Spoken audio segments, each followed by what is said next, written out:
Bonjour à tous, c'est Pierre-Marie, bienvenue sur mon podcast French by Ear, Fransugo no Kikitori.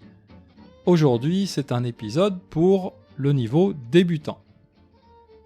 J'espère que vous allez bien, il fait déjà chaud et très bientôt il va faire encore plus chaud.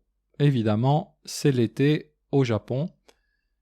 Et comme tous les ans, je vais fuir, je vais m'échapper et je vais rentrer tout le mois d'août en France.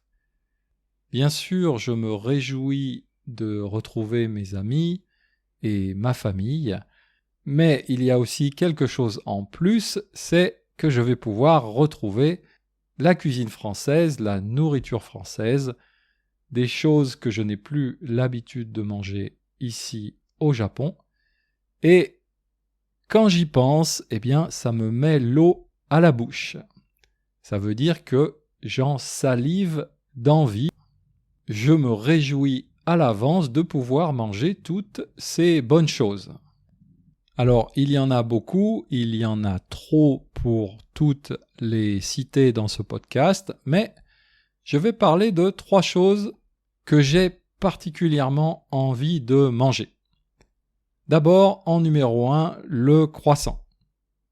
Vous pouvez me dire, mais à Tokyo, il y a beaucoup de très bons croissants, et vous avez raison, à Tokyo, il y a beaucoup d'excellentes boulangeries pour les baguettes, pour les croissants, mais, chers amis japonais, je suis désolé, il y a un gros problème avec vos boulangeries, c'est qu'elles n'ouvrent qu'à partir de 10 heures du matin en général.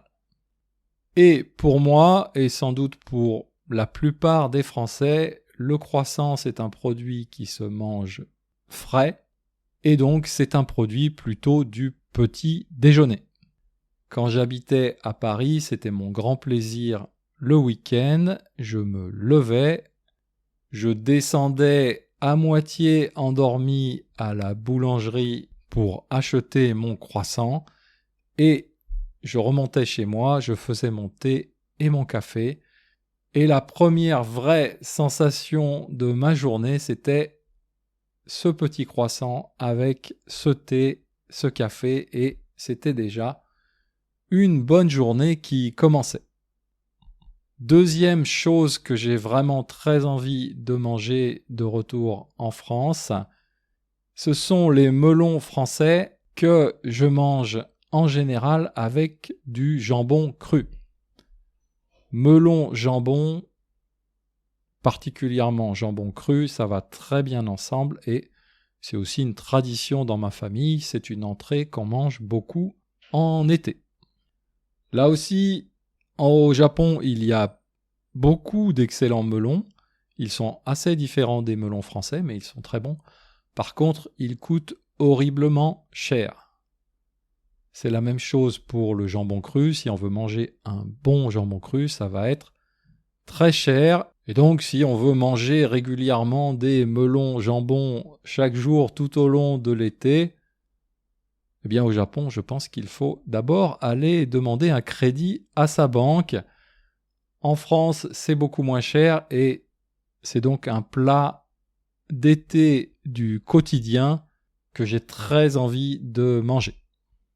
Troisième plat, c'est le steak tartare. Ça aussi, c'est un plat d'été. Le steak tartare, vous connaissez, je pense, c'est de la viande de bœuf crue, hachée ou découpée avec un couteau, qu'on mélange avec du jaune d'œuf, une sauce, en général une sauce anglaise, et bien sûr des condiments, beaucoup de condiments, des cornichons, des capres, des oignons et puis des herbes. On mange en général le steak tartare avec un plat de frites.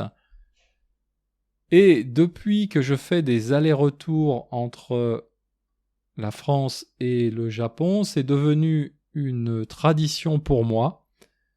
Avant de prendre l'avion pour revenir à Tokyo, en général l'avion de nuit, je me paye un petit luxe, parce que c'est assez cher. Je vais manger dans le seul bon restaurant de l'aéroport Charles de Gaulle un steak tartare en buvant un verre de vin rouge. Et j'aime bien parce que juste avant de rentrer dans l'avion, de retourner au Japon, je pars avec en bouche un goût typiquement français. Donc voilà 3 plats, 3 nourritures que j'ai vraiment envie de manger cet été. Voilà, c'est tout pour aujourd'hui. Je vous souhaite bon appétit. Retrouvez la transcription de ce podcast sur mon site internet frenchbyear.com et je vous dis à bientôt. Mata Jikai.